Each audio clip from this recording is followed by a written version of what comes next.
In today's video, I'm going to teach you how to build an invoice template in Notion. This is a clean, reusable setup that makes billing faster and keeps everything organized in one place. Start by creating a new page.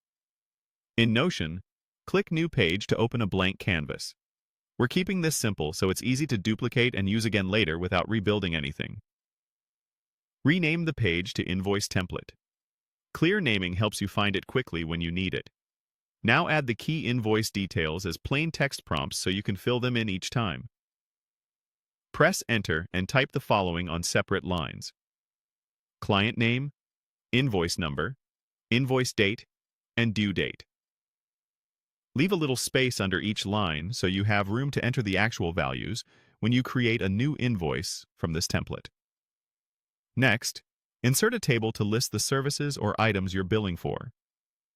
On a new line, type /table and select Table.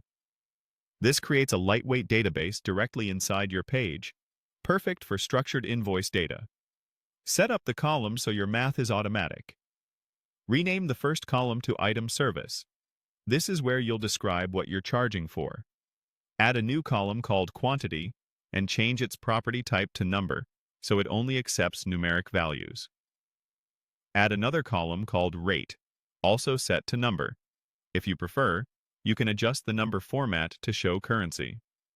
Finally, add a column named Total and set its property type to Formula, so each row can calculate itself.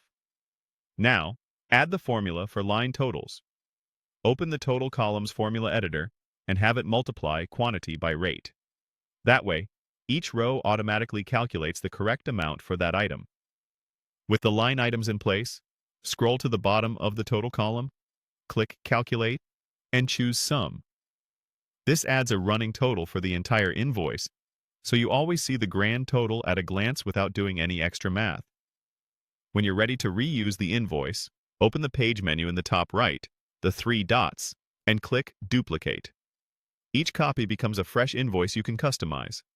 Fill in the client details at the top, add your items in the table, enter quantities and rates, and your totals will update instantly. A helpful tip is to keep one pristine master template and always duplicate that version, so you never overwrite past invoices. And that's how you build an invoice template in Notion.